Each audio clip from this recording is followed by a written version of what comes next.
anyway, just so just keep you guys informed on that. Damn bug bites. Okay, so it's about 9 o'clock in the morning, and I'm like, I got up this morning, I'm like, what kind of video am I going to make? I've already did maintenance on my van for the road trip tomorrow, so I can finish up my motorcycle course this weekend. And I'm doing my laundry, so it's like time to make videos now. But could there be something going on in the world that I could discuss? Why, yes, there is.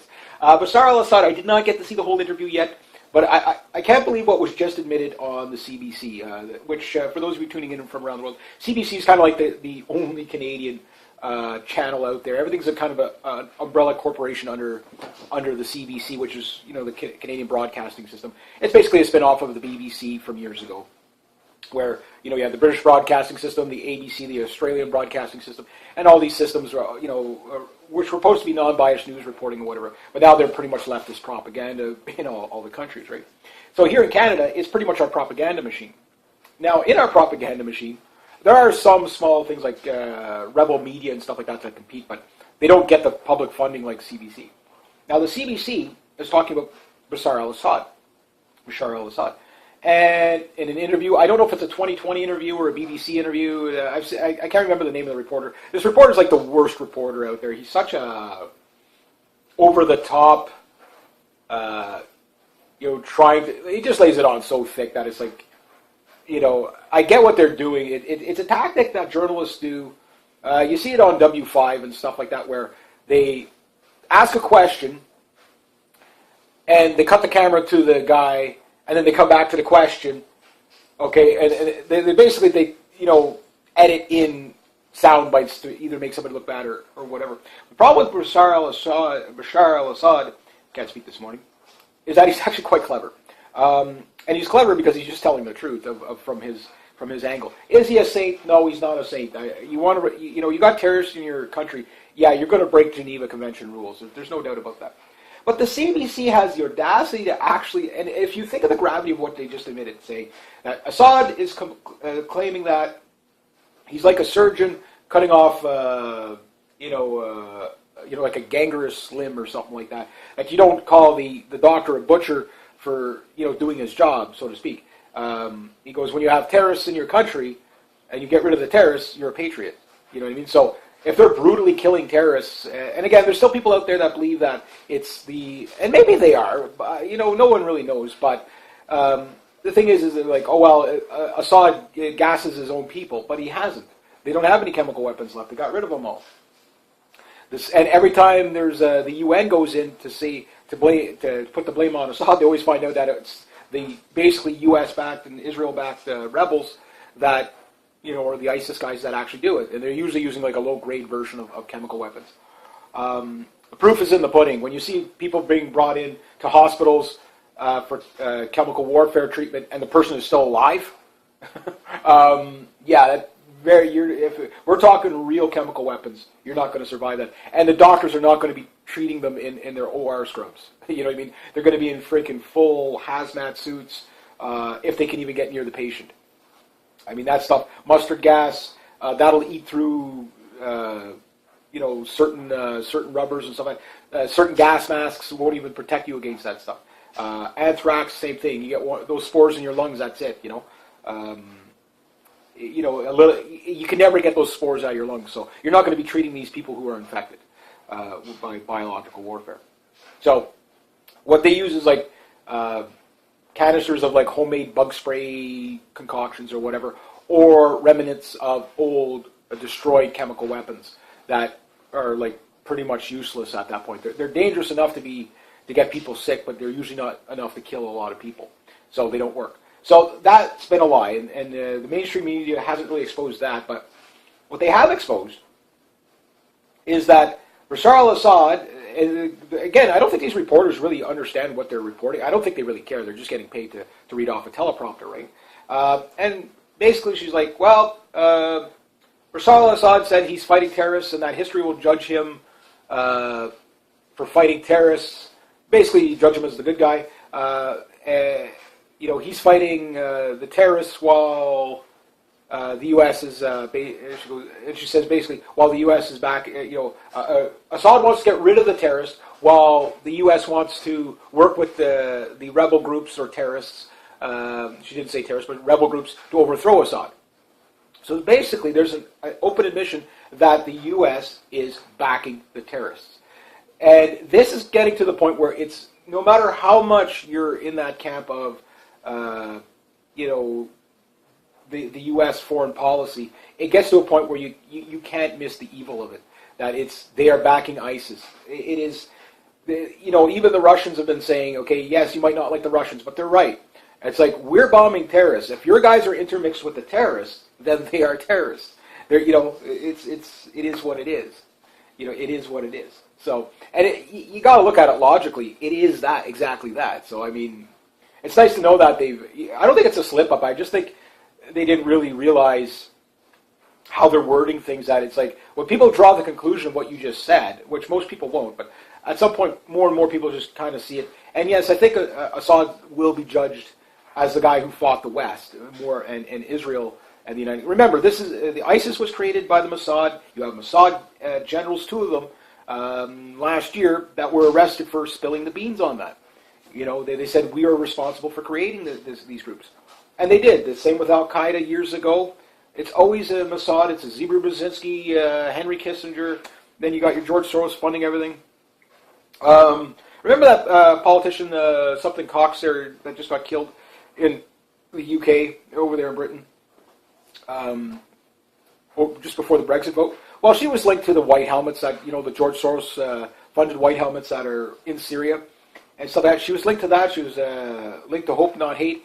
So it's a big web of things that spreads out. But the thing is when you follow these people, you figure out the agenda. The agenda never changes. They're always trying just to take a new angle on it. But at some point, these people are going to be held accountable. And if they're not held accountable by the rule of law, then they're going to be held accountable by the Nuremberg pitchfork revolutions. And this is what Tony Blair is going through right now, as well as what, now they're even starting to question George Bush. Now, a few years back, they made a law that you couldn't charge George Bush, which was completely ridiculous. And we found, and especially with Hillary Clinton, the CIA or the FBI director or whoever he was, he needs to be fired too and held accountable for letting this lady off. Again, we either uphold rule of law or chaos will rule. I'm not making any threats, just think of it logically. Now, for Bashar al-Assad, what he's also saying is Syria is basically, the goal is to get rid of the terrorists. And they believe victory might be within a few months away, which I really hope so. I don't know how they could keep destabilizing it with the way Syria is doing it. Now, I always said to myself, why did it take the Russians so long to jump in on Syria? Because I know that they were allies from long ago. What Joe Skousen was saying is that the Russians wanted it to get bad so that they can come in and pose as the saviors and look good on the world stage, which they are and they are. So it's kind of a double win. It's a PR win for the Russians that, coalition forces are there for years. They, 2 years, 3 years or whatever, and the terrorism groups keep growing. Russians come in and after a couple of months, almost a year or whatever, they're almost all but completely destroyed and sent back. And as I said, as Syria stabilizes, the outer regions, Turkey will be destabilized by the Kurds. Trust me, payback's going to be a bitch. Yes, the Syrians will probably work with the Kurds to fight the Turks in a proxy war. The Lebanese, yes, they're going to take retribution on Israel at some point. That type of thing. How they're going to do it, who knows? But the thing is what I think the Syrians are going to do is just drive the terrorists into Israel. That's what they're going to do. They're going to drive them into Saudi Arabia. And remember, these are mercenaries, so at some point, you got to keep paying these guys or they're going to turn on you. They're only, like Putin said, they're only as loyal as you pay them. So there's that. And then, of course, there's the migrant crisis, which, several ISIS fighters, even Angela Merkel has said, there looks like there's, thousands of, rebels and jihadists that have come in with the migrants. But great work, detective, because the rebels have been saying we're going to come in with the migrants. Yeah, great detective work. Meanwhile, they were, there's no problems here, nothing is here. Meanwhile, it's like a criminal telling you, I'm going to rob your house, and then you're surprised when they rob your house. Like, it really, like, but that's the world we live in. We live with that kind of a mentality. Like, and Angela Merkel's out there saying, well, there might be problems with the mass immigration. You have to laugh. You have to laugh. But yeah, so if Syria can be taken in the next couple of months, the rebuild of Syria is going to go to Iran, China, Russia, and a few other countries that they mentioned. So right there, you have right in the center of the Middle East, pretty much Syria, a country that now is going to be strengthened. I still say it's going to be years before all the fighting is done, but I think the stabilization will begin in a couple of months, where Syrians can start coming back home. And, migrant crisis, yes, okay, yeah, there's a lot of North Africans that are coming in from Libya and stuff like that don't belong in Europe at all. But the actual legitimate, refugees, I do feel bad for them, and the thing is that I do understand their resentment and their anger too, because you hear it from several Syrians in interviews that they don't like Assad that much. They don't love this guy, but they would be dead without him. They know that if the Syrian Arab army were to fail, they are dead. They're as good as dead, because they know what they're facing. They know what kind of Islamic terror they're facing. So the Syrian Arab army, you give them 6 months of no fighting, okay, stabilize. The amount of training these guys are going to be able to bring themselves up, I don't think the Syrian army is ever going to be caught off guard again. I don't think so. They are now getting modern Russian equipment, but more importantly, they're getting the training. It's not even the modern equipment that makes the difference as much as the training. You could have the best of the best of the best of equipment, but if you don't know how to use it, i.e. Saudi Arabia, you get your ass handed to you by a bunch of cave-dwelling AK-47 toting goat herders. You know what I mean? Like that's literally what's happening between the Houthis and the Saudis. I mean, they're getting their asses kicked by the most basic of the rebels. Now, the thing is obviously, as Syria stabilizes, Iran and Syria are going to have to work out a super pact. I haven't heard any discussions on it, but that's the next logical step. And that puts Israel on notice. At that point, Israel has to either play well in the sandbox with everybody. The idea of preemptively striking Iran is completely, to me, out of the question. There's no way they'll be able to get the Israelis past the Syrians without warning the Iranians. Therefore, Iran is now going to dominate.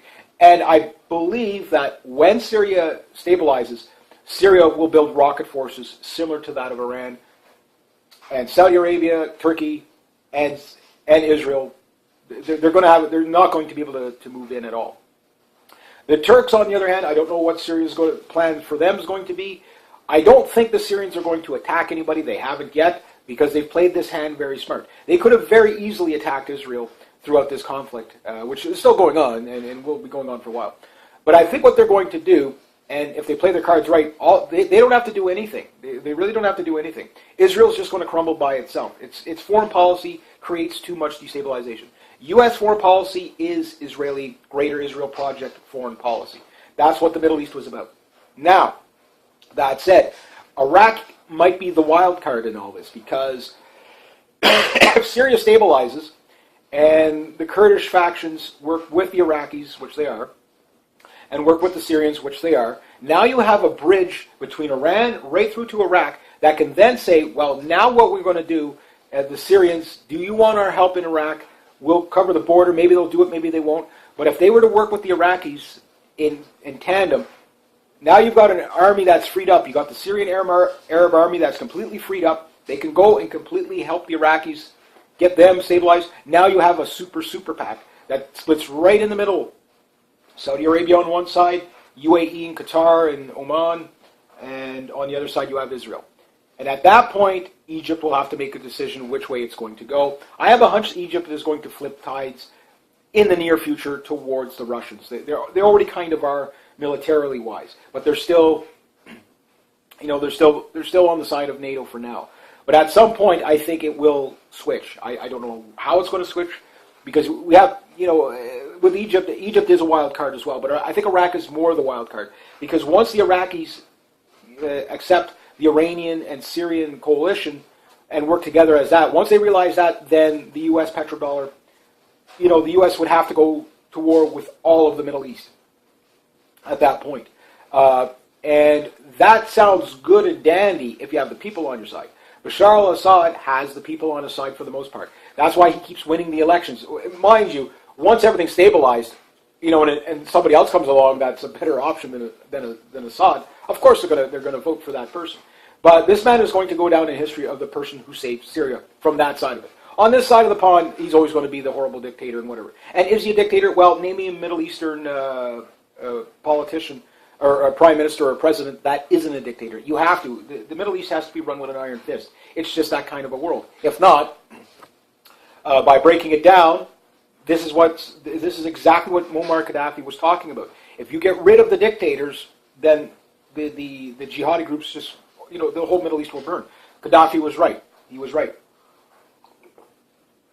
Now, that said, if they do this, and they can cleanse Iraq, then they can turn to Libya. Libya is right now no man's land.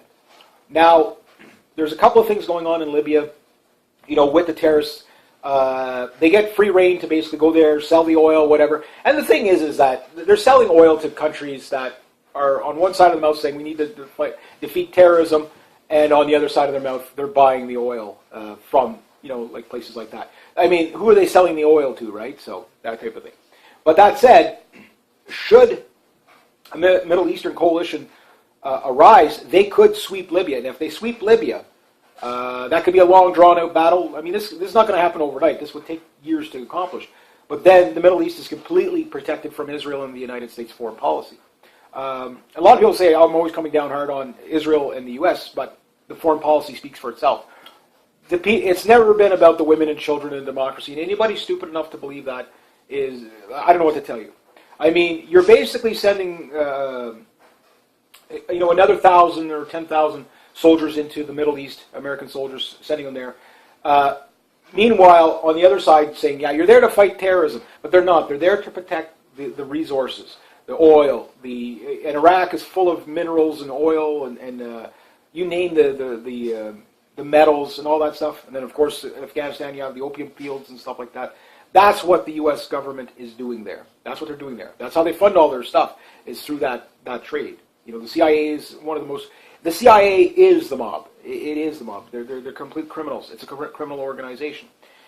Now, the thing is people want to believe that, we're the good guys and stuff like that on this side. Now, I'm Canadian, I'm not American, but we're still in on these coalitions and stuff like that. But we're not the good guys. We have basically destroyed the Middle East for Israel the Greater Israel Project. It explains everything.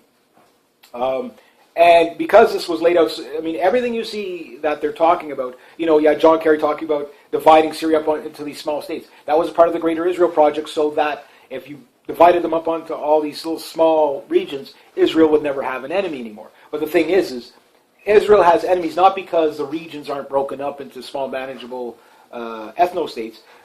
They have enemies because they keep bombing the shit out of their neighbors. That's one thing. If they left everybody alone, I'm sure things would settle down. But they have Zionists that control their government. Netanyahu, he says he's not a Zionist, but he's very Zionist-friendly. So, and Israeli politics are very, very, very complicated.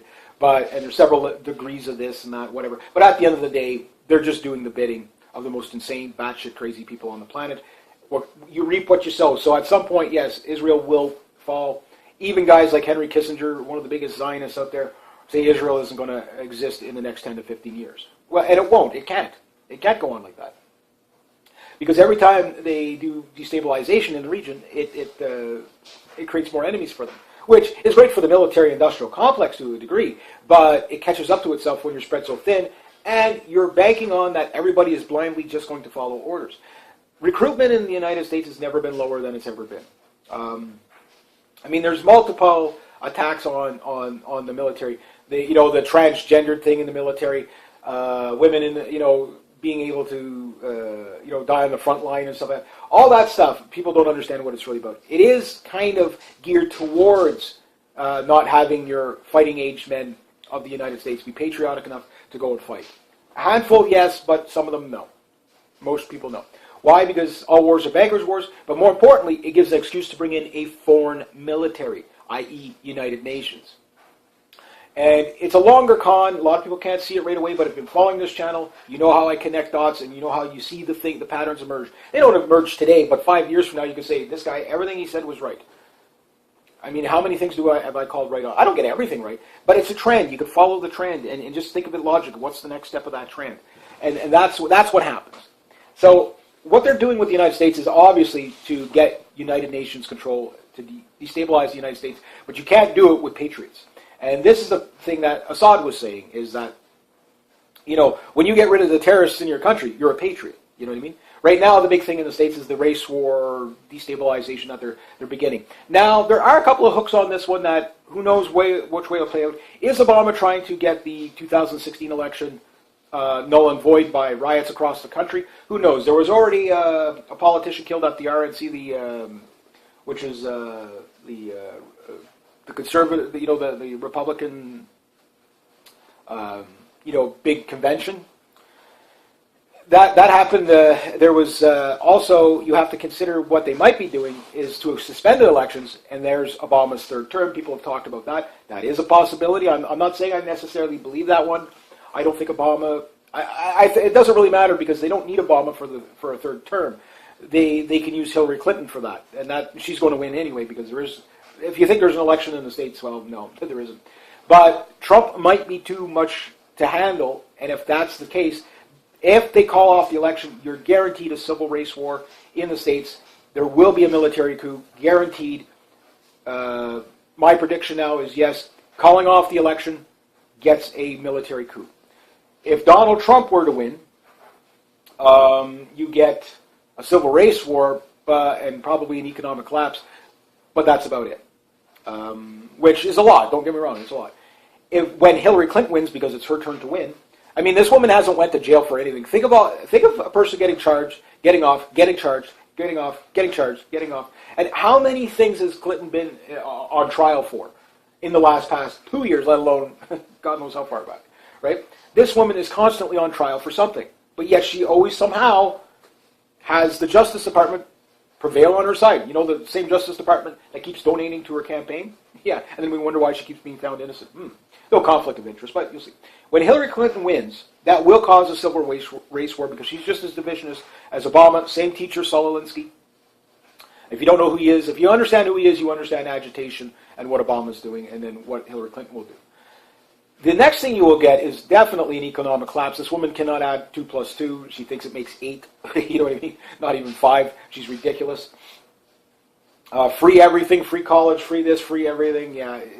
Bernie Sanders really pulled the rug out from the PC crowd, putting an endorsement on Hillary Clinton.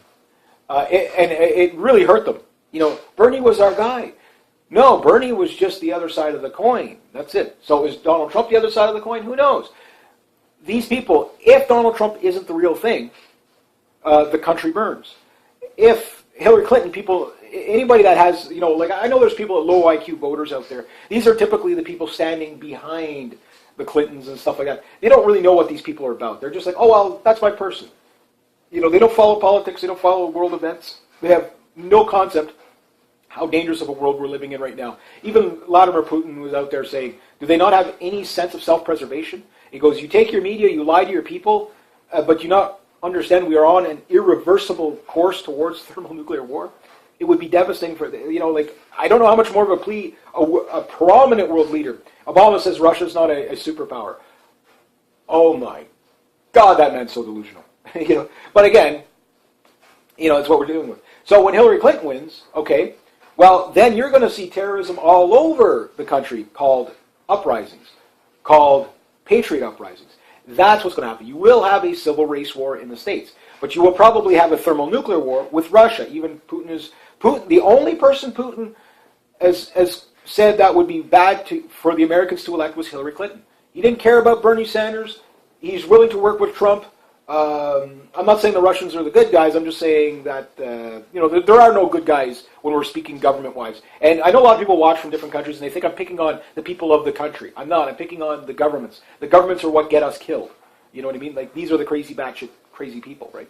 So I'll get back to Syria in a moment, but you have to understand the Russians see Hillary Clinton as a major threat, And yes, they are trying to start, the United States government is trying to start war with either Russia or China as much as possible. Right now with the Diaoyu Senkaku Island, when The Hague said that Philippines has the right now what they're going to try to do is get a war going between China and the Philippines. Because China is going to defend that area. So the thing is the idea is to fling us into war. Why? It's the banking system. It's failed. It's not failing. It's failed. And many people don't realize it because they still have their jobs or whatever. But you have to understand the bailouts that are going on behind closed doors right now is astronomical. It's not even that well hidden. It's bailout monies and they're just rebranding bailouts. That's all. That's all. That's what Justin Trudeau did up here in Canada. The stimulus packages aren't make work projects to stimulate the economy. They're bailouts for the banks. When you think about it logically, you come to the conclusion, no, he's just bailing out the banks.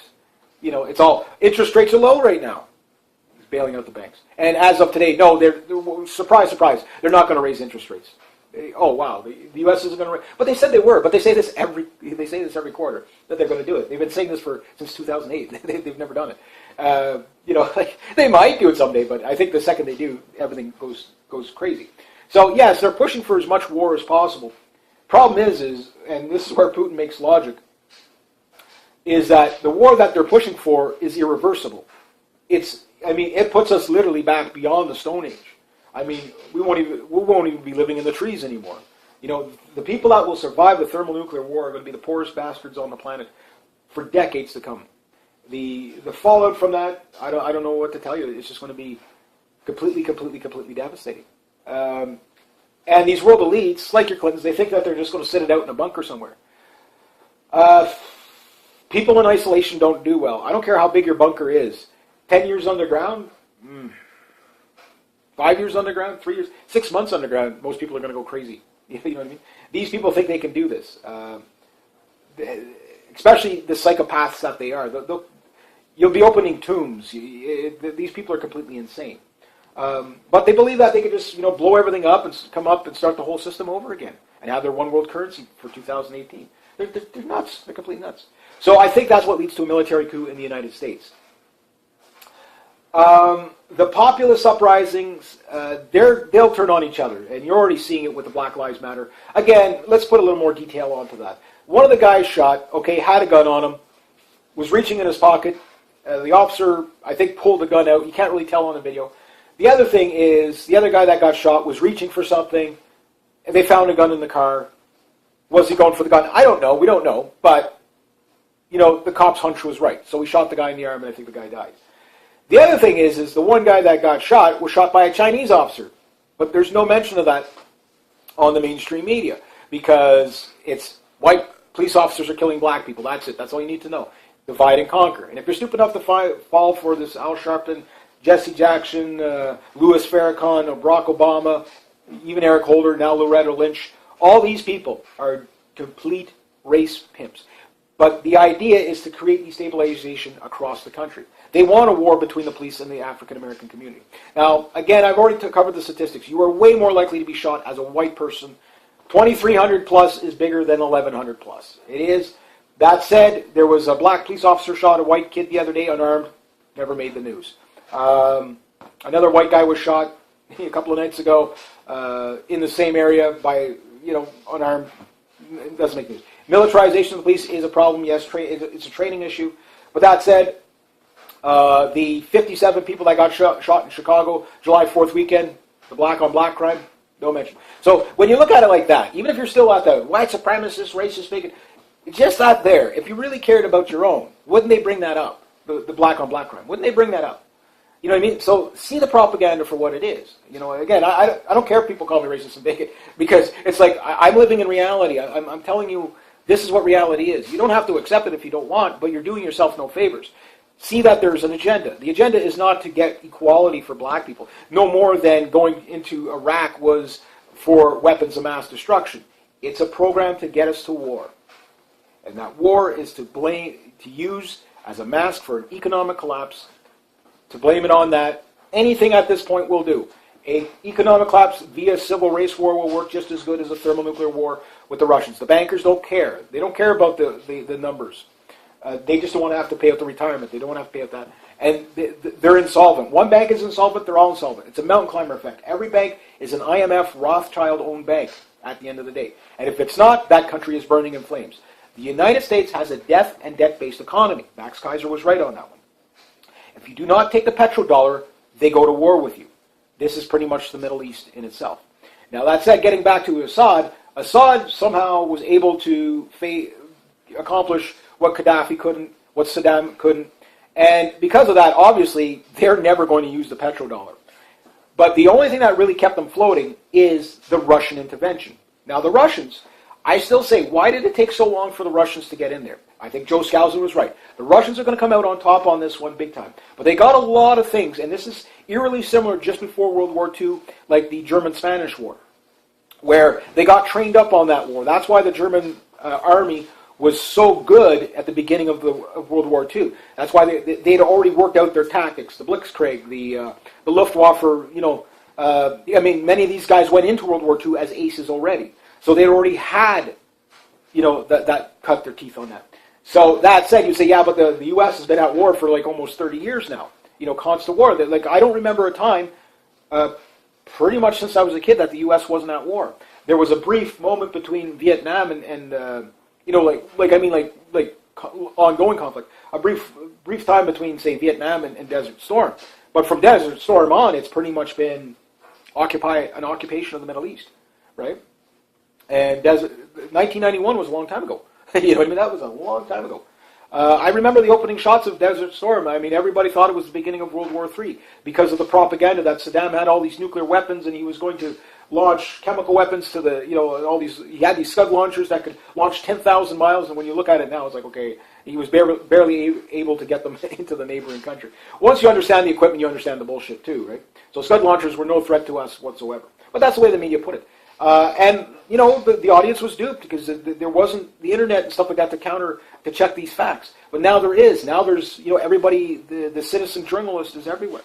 And now this is coming home to roost after, Desert Shield, Desert Fox, Operation Iraqi Liberation, oil, Operation Iraqi Liberation, oil. And I remember even a U.S. commander coming out and saying, I don't know if he was a Ranger or whatever it was, saying, can't have Saddam control XYZ amount of the world's oil supply and let him get away with it. Well, I thought we were there for the women and children. You know what I mean? Not the oil supply. But we're not. We're there for the oil supply. So that keeps it out of the hands of the Russians. But the Russians have played their hands well on Syria. So what do they get? Number one, they get to rebuild Syria. Rebuilding Syria for the Russians, does two things. Number one, they build it, they own it. The Syrians will be indebted to the Russians forever and a day. The second thing is it's been the best live fire training exercise for the Russians. They find out what works on their equipment, what doesn't. They know what they have to upgrade now. They know where their vulnerabilities are. You could create the best weapon in the world, but it really doesn't matter what controlled test you do. You could test a rifle in the Arctic. You could test, for example, the M14. They tested it in the Arctic. It functioned flawlessly. They tested it in the Mojave Desert. It functioned flawlessly. They took it to Vietnam. If you left a round in the chamber overnight, it would rust the casing into the chamber. They found out the hard way. The mud, the dust would clog you had to maintain the rifle. Vietnam, for the M16, worked flawlessly in the tests. They changed the ammunition. It gummed up in the hot, sweltering jungle. That type of thing. That's when you find out what works. All military manuals are pretty much written in blood. So when you do get these things come up, what the militaries get to do is find out what bombs work, what guidance systems work, what conditions do they work under. When there's basically a sandstorm, can you bomb anything? That type of thing. Can radar find you? Whatever. They find all this stuff out. And there's always, no one piece of equipment, whether we're talking American, Russian, Chinese, French, or British, or whatever, works as good as advertised. Everything has its Achilles heel, right? So the thing about that is that the Russians get good training on this. So it gets them out of state of preparedness. Now, the Russians have also just upped their military to 1.85 million people. So their military has just gotten bigger. Because we are in a second Cold War. Even if the mainstream media, some of them are hesitant to call it that, but that's what we're in. And we keep hearing NATO saying, we don't want a new Cold War, we don't want a new Cold War, but we're in a new Cold War. We're at a higher state of tension than what the Cuban Missile Crisis was, believe it or not. We are at a higher state of attention tension than that. I'm not fear mongering. I'm telling you the likelihood of an international incident between Russia or China, and the idea is to get Russia or China to strike the United States first, or draw us into a slow war. For example, if China can get into a war with the Philippines, if the United States can provoke that, that's what the ruling at The Hague was for, is to get China and Philippines to clash. So if China starts blowing Filipino ships out of the water, then, we have to go and save our ally, then it escalates, and then we get our nuclear war. And it will go nuclear, because the Chinese have said that. If it looks like they're losing, they will push the button. The Russians have said that. If it looks like they're losing, again, Napoleon invaded Moscow, they burnt down Moscow. Substitute Moscow for the world. If the Russians think they're going to lose their country, they launch everything. That's their fail-safe system. So it's pretty terrifying. That said, getting back to Bashar al-Assad, how will history judge this man? They're going to judge him depending on who writes the history books, and history is always written by the winners. Now, the thing is when his side, on that side, obviously he's going to be written as a hero. And probably rightfully so. I mean, he is taking out some of the worst people on the planet. And yes, openly admitted CIA agents, and even, every ISIS leader is in a picture photo pretty much with John McCain. And John McCain still walks free. This man is enabling and worked with terrorists. Openly admitted terrorists. Al-Baghdadi, an ex-CIA, ex-Mossad agent. No such thing as an ex-Mossad agent, unless they're dead. Now, how many Mossad agents and CIA agents did the Russians kill in their airstrikes? I don't know, but obviously they keep begging the Russians not to strike the rebels because they say, you keep hitting our guys. So, okay, well, who are your guys? That's the question from the Russians. Well, who are your guys? Well, they can't tell them, because this is the catch-22 that the U.S. State Department and the CIA is in. If they reveal who their guys are, they reveal that they're directly arming ISIS, and there's no way to spin it. So that's the thing. And the 2 U.S. soldiers that were killed basically got shot by American-made weapons. So if you're a soldier, this has got to piss you off. I get it, there's some guys that still do their duty. They're a proud soldier, and I never fault the soldier, in that sense. But at some point, you have to understand that, you Americans have this Constitution, right? And most of you know it, but I think you need to read it again. If you're in the military and you're over there in a foreign land shooting at bad guys that were armed by your government, who are the bad guys? Just think about it. I'm not telling you to do anything, but I think at that point, just following orders is just going to get you killed. You're cannon fodder. You're being used as a geopolitical puppet. And the thing about that is, I'm pretty sure most soldiers are aware of this, hence why you will have a U.S. military coup. At some point, when it gets beyond breaking point, there will be a military coup in the United States. How big will this coup be? Will it be successful? I don't know. But I do know this, that it won't be a small feat. It will be something big. And will the new boss be better than the old boss? Who knows? You can get a George Washington. That is an anomaly of history. Most people get a Fidel Castro, Saddam Hussein, etc., etc. And I like to look at Fidel Castro because of what he accomplished. He only needed 15 guys to pull off that coup. He had extra volunteers, there was 85. So he had some guys standing around twiddling their thumbs. With 15 guys, he's ruled a country. What's Fidel Castro, 192 now? You know what I mean? And his brother still runs it. So that's what I mean. The revolution hangover is always unpredictable.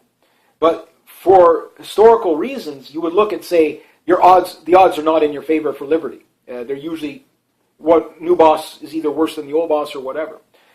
And let's say you got overthrown by an extremely pro-Zionist military coup. Then all wars are for Israel, sure, but at a hyper, you'd be marching people off into the Middle East at some point. So that only leaves you with 2 things left. The just following orders guys that brings the civilians to the gulags, which is the FEMA camps, or basically, which I think is more likely, is civil uprisings. That, as good as the U.S. military is, as good as no country can basically stop a mass uprising. It couldn't be stopped in Egypt, and these are people that weren't even really armed. You don't even need armed people to overthrow a country. If the people want the government out, that government is out. Sticks, stones, Molotov cocktails accomplish almost as much as tanks and whatever. They're destructive. They're a little bit slower, a little anemic on firepower, but they do the job just the same. And numbers, it's that human wave of people overrunning. And I still predict there will be an attack on Washington at some point, and it will be a patriot movement. Now, will it be the Black Lives Matters? Will it be the patriot, like a libertarian patriots? Who knows? Who knows? But what's the top at the DHS list? White gun owners, white Christian gun owners, patriots, constitutionalists. That's the biggest thing they worry. The only thing that might be above that is ex-law enforcement and ex-military. That's it. Why? Because they know those are the people that are paying attention. Those are the people that know that they're trying to draw out, but also they know those are the people that are going to be the biggest threat. Why? Because of how they're going to organize. Now, the anarcho-capitalist, communist student, social justice warrior, they might burn down a block or two, but they're not going to be a threat because what I call the hellhounds, which I see coming very, very, very shortly. And this will coincide probably with the stabilization of Syria, because it'll be just around the time of the election. The United States will be basically at a loss in the Middle East, and we'll start to see the petrodollar take a hit. Why? Because Syria becomes insolvent for the Anglo-American Empire. It will not be able to be taken. So at that point, something else has to happen. And at this point, who know what plan B, C, or D? It's always going to be the same plan to accomplish the same goal, but how are they going to do it? Because I know for sure the bonds between Lebanon, Syria, and Iran will strengthen, and definitely Iraq will probably jump in on that, and a few others. And at that point, the Middle East is basically, at that point, going to be in the hands of the Chinese and the Russians. That's where the Allies are going to move to. And once the Iraqis know that they have coverage, they're going to kick the United States out of Iraq. They're going to say, you're not welcome here anymore. You have to go home now. And there's nothing the United States is going to be able to do with that, unless they want to get thousands and thousands and thousands of guys killed against the Syrian Arab army. I'm not saying the U.S. would lose. And I know there's some guys out there that, oh, well, we go in there and kick ass. Yeah, but what's the death toll? We're talking worse than Vietnam. We're talking 58,000, that's going to be nothing. Because you're now dealing with the armies. See, before, other than Iraq, you weren't really dealing with the armies. But now you're dealing with the armies. You're not dealing with just a bunch of jihadi groups. You're dealing with the armies. And the armies are much better off and much better trained and much better equipped. Yes, the advancement is still to the United States, but that said, you're going to take losses on a daily basis. The U.S. public cannot stomach body bags coming home every day. They will not be able to stomach 1,000 body bags coming home in a day. They will not be able to stomach that. Would the United States win in a long, drawn-out war? For sure. And in fact, probably wouldn't be even that long of a war. But at what cost? You know, people are already lost the stomach for war. And rightfully so, because these are faulty wars. So that, again, will have people turning on the government. So that's why Syria becomes a loss, because they know that if we try to go in and crush Assad directly, Obama already tried that. Look, remember the cruise missiles that they were firing in last year, or 2011 or whatever, when they wanted to get an invasion of Syria? The U.S. people said no. The U.S. people said no, they didn't want it. And, of course, the brilliant hand played by, at the slip of John Kerry. John Kerry cost the United States a war, because he said, well, if Bashar al-Assad would get rid of his chemical weapons, Putin calls Bashar al-Assad, yeah, get rid of your chemical weapons, we'll help you do it, whatever. That's how you avoid the invasion. So then there was no grounds to invade. He complied, right? And, of course, with all the pot shots that Israel's taken into Syria, and the only time they shoot into Syria is not to shoot at the ISIS guys, they shoot at Assad's guys near the border. But the Syrians are smart enough not to fire back, because they know that's what they want. They want, Israel would love it if the Syrians would fire one shot in there. Then you have justification to go in, oh, they're attacking us, that type of thing. So the Russians are playing this game pretty smart by not responding. The Turkish shoot down of the Su-24 basically backfired big time on the Turks, and Turkey now is still trying to, they're hurting from the Russian sanctions, that type of thing, and they're trying to find a way to, Erdogan's out there actually apologizing to Putin for the shooting down of his jet. Mind you, Turkey still has a long way to go before they're going to come to their senses. But that said, the Russians can wait this one out. That's the thing. The Russians could fight this war for another 10 years if they want. It doesn't even cost them $500 million a year. Like, and billions and billions and billions of dollars spent on fighting ISIS in the with the coalition forces. Where'd all that money go? Well, that went to funding ISIS. And every other week you hear of new Patriot missiles coming in, or new Stinger missiles and TOW missiles, U.S.-made missiles going to the rebel forces. Well, how many rebel forces are there? I mean, you can't really track that many moderate rebels. Was there a Free Syrian Army? At one point there was, but they got overtaken by Al-Qaeda, but we couldn't call them Al-Qaeda, we called them Al-Nusra. Al-Nusra started getting a bad name after they started eating hearts out of the dead Syrian soldiers. Pretty bruising. I mean, the amount of footage, like again, you don't watch it with kids around because it's too graphic, but the amount of Syrian war footage is unbelievable. I mean, it's a GoPro war. It really is.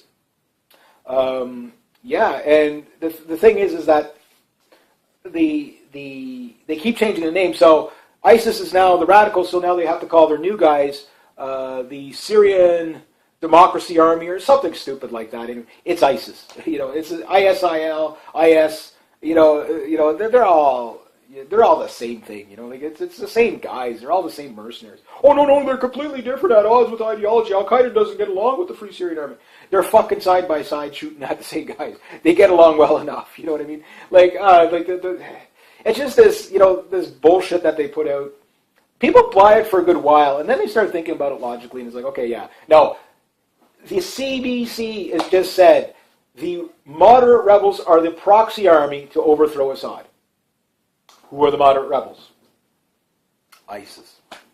So, openly admitted on Canadian TV, whether on purpose or not, they just admitted that the United States is officially backing. But I think they were doing it with the spin of Bashar al-Assad is killing terrorists, which that's what he's saying. These are just civilians. These are just poor little jihadis. And while we're trying to, get the real heroes in there, the moderate rebels to overthrow Assad as a proxy army. So I think at this point the emperor has no clothes. If you can't draw your own conclusions, yeah, did innocent people get killed at the hands of Assad? It's a war. That's going to happen. Bombs are going to stray. Bombs are going to hit things. That's no. But for the most part, no. I think the history books are going to paint him pretty much the way he's saying. That they're going to say he was a patriot for Syria, and he was fighting the West. And Assad has said this many times. He says there's over 40 nations. Unfortunately, Canada is one of them that arms these regimes. Look, the Trudeau government didn't backtrack on the arms deal. Saudi, we're our fourth largest weapons exports that we do from Canada is to Saudi Arabia. That is fucking shameful. That is shameful. Sorry for the cursing, but that is so shameful. We shouldn't be sending them anything. We shouldn't be doing business with the Saudi regime. They're bad. They're evil. They're hard on their own people. They don't believe in human rights. We shouldn't be dealing with Israel. We shouldn't, the United States, well, we're neighbors. There's that type of thing. But there has to be change. There has to be change soon. And the thing is, I think at some point this exposes it for it is. The thing is liability. If they're just going after George Bush now, they're just going after Tony Blair now, again, at some point, if rule of law does not be upheld, you're going to end up with revolutions. You're going to end up with coups. You're going to end up with, just like it is over there. That's why it is over there, because of the corruption. That is the signs of a falling empire, is the corruption. But I do believe there will be, hopefully, 11th hour, say, by the so-called hellhounds or whatever you want to call them, spooks with a conscience. There does seem to be people that are fighting back.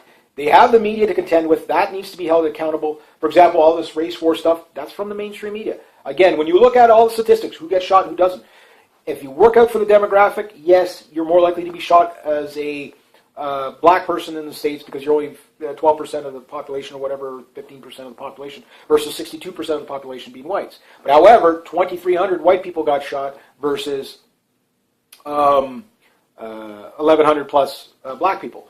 Out of all the police shootings are actually on a low. They're not on a high. 44 this year were unarmed. 44. So all this Black Lives Matter stuff and all this destabilization is over 44 people. Now, out of that 44 people, not all of them were black. And out of that, how many black police officers shoot white people? Well, you don't get to hear about that, do you? But it does happen. The fact that the other guy was Chinese that shot the black guy, and yet they're rioting against white supremacy. Do you not see the agenda? So that said, accountability, yes. Just following orders, just doing my job, whatever. Well, if your job is corruption, and that's why, like, again, I make a plea. If there's any brave law enforcement or military out there, get on it. just, your paycheck and your family's not going to be worth anything during all this destabilization and chaos that's going to come our way. If you love your family, put these fuckers in jail. Get it done already. Deputize me. I'll start with George Soros. You can get him under the NDAA, and put him in Guantanamo until you could find something to charge. One charge: crimes against humanity. George Soros, Henry Kissinger, the Clinton administrations, the Obama administration, the Bush administration, all these things. Zebra Brzezinski. Start with those guys. These are the worst people in the world. And then who they work for: the Rothschilds, Rockefellers, and the list goes on. One charge: crimes against humanity. And for every death that was a result of, for example, George Bush, Iraq, 1.5 million people, give him 150 years sentence per person because of the terrorism that he did in Iraq. That's justice. And more importantly, let the sentence be carried out over there. Let them get their say. Send Henry Kissinger to Vietnam. Let them decide the punishment.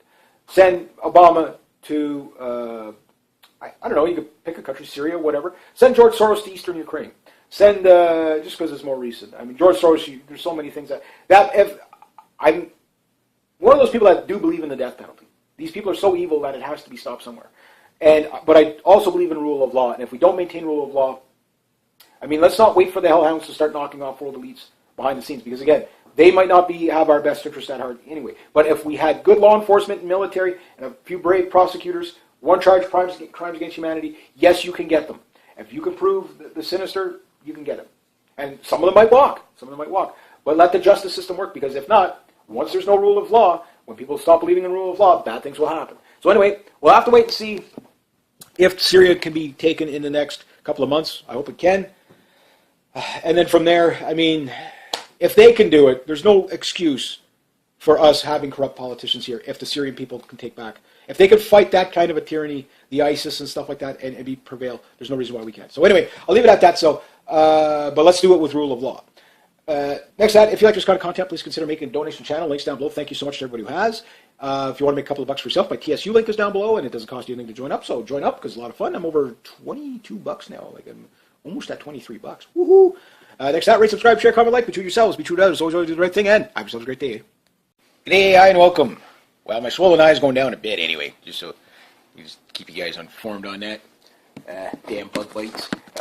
Okay, so it's about 9 o'clock in the morning, and I'm like, I got up this morning, I'm like, what kind of video am I going to make? I've already did maintenance on my van for the road trip tomorrow, so I can finish up my motorcycle course this weekend. And I'm doing my laundry, so it's like time to make videos now. Well, could there be something going on in the world that I could discuss? Why, yes, there is. Bashar al-Assad, I did not get to see the whole interview yet, but I can't believe what was just admitted on the CBC, which, for those of you tuning in from around the world, CBC is kind of like the only Canadian channel out there. Everything's a kind of an umbrella corporation under the CBC, which is, the Canadian Broadcasting System. It's basically a spin-off of the BBC from years ago, where, you have the British Broadcasting System, the ABC, the Australian Broadcasting System, and all these systems are, which were supposed to be non-biased news reporting or whatever, but now they're pretty much leftist propaganda in all the countries, right? So here in Canada, it's pretty much our propaganda machine. Now, in our propaganda machine, there are some small things like Rebel Media and stuff like that that compete, but they don't get the public funding like CBC. Now, the CBC is talking about Bashar al-Assad. And in an interview, I don't know if it's a 2020 interview or a BBC interview. I can't remember the name of the reporter. This reporter is like the worst reporter out there. He's such a over-the-top, he just lays it on so thick that it's like, I get what they're doing. It's a tactic that journalists do.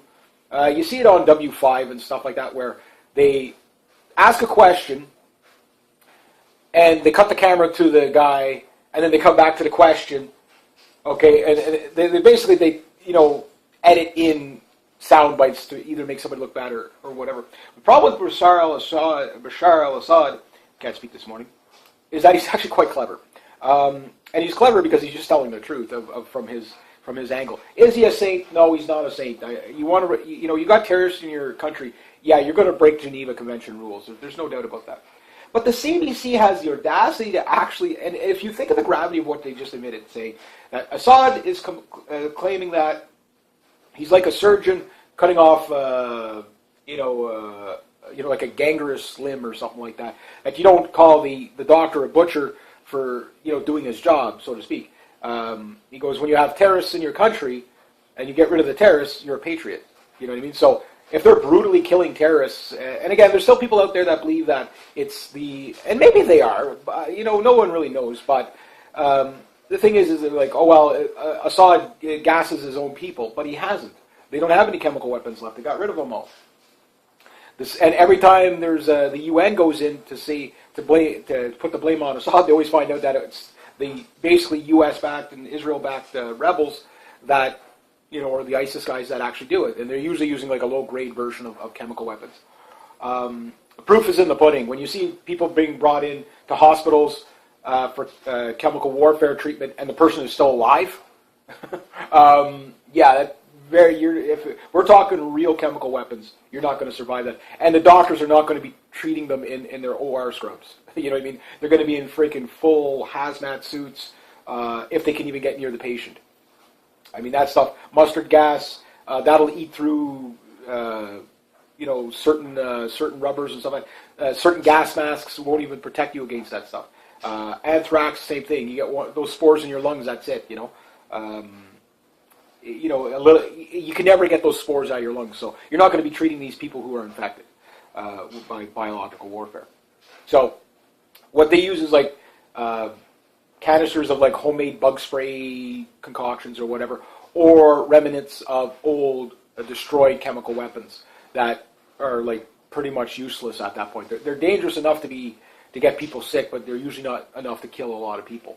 So they don't work. So that's been a lie, and the mainstream media hasn't really exposed that. But what they have exposed is that Bashar al-Assad, and again, I don't think these reporters really understand what they're reporting. I don't think they really care. They're just getting paid to read off a teleprompter, right? And basically she's like, well, Bashar al-Assad said he's fighting terrorists and that history will judge him for fighting terrorists. Basically, judge him as the good guy. He's fighting the terrorists while the U.S. is, and she says basically, while the U.S. is back, Assad wants to get rid of the terrorists while the U.S. wants to work with the rebel groups or terrorists, she didn't say terrorists, but rebel groups to overthrow Assad. So basically, there's an open admission that the U.S. is backing the terrorists. And this is getting to the point where it's, no matter how much you're in that camp of, the U.S. foreign policy, it gets to a point where you can't miss the evil of it. That they are backing ISIS. It is, even the Russians have been saying, okay, yes, you might not like the Russians, but they're right. It's like, we're bombing terrorists. If your guys are intermixed with the terrorists, then they are terrorists. They're, it is what it is. It is what it is. So, and you got to look at it logically. It is exactly that. So, I mean, it's nice to know that I don't think it's a slip-up. I just think they didn't really realize how they're wording things. That it's like, when people draw the conclusion of what you just said, which most people won't, but at some point, more and more people just kind of see it. And yes, I think Assad will be judged as the guy who fought the West, and Israel and the United. Remember, the ISIS was created by the Mossad. You have Mossad generals, 2 of them, last year, that were arrested for spilling the beans on that. They said, we are responsible for creating these groups. And they did. The same with Al-Qaeda years ago. It's always a Mossad. It's a Zebra Brzezinski, Henry Kissinger. Then you got your George Soros funding everything. Remember that politician, something Cox there, that just got killed in the UK, over there in Britain, just before the Brexit vote? Well, she was linked to the white helmets that, the George Soros funded white helmets that are in Syria. And stuff like that. She was linked to that. She was linked to Hope Not Hate. So it's a big web of things that spreads out. But the thing is when you follow these people, you figure out the agenda. The agenda never changes. They're always trying just to take a new angle on it. But at some point, these people are going to be held accountable. And if they're not held accountable by the rule of law, then they're going to be held accountable by the Nuremberg pitchfork revolutions. And this is what Tony Blair is going through right now, as well as what... now they're even starting to question George Bush. Now, a few years back, they made a law that you couldn't charge George Bush, which was completely ridiculous. And we found, and especially with Hillary Clinton, the CIA or the FBI director or whoever he was, he needs to be fired too and held accountable for letting this lady off. You know, again, we either uphold rule of law or chaos will rule. I'm not making any threats, just think of it logically. Now, for Bashar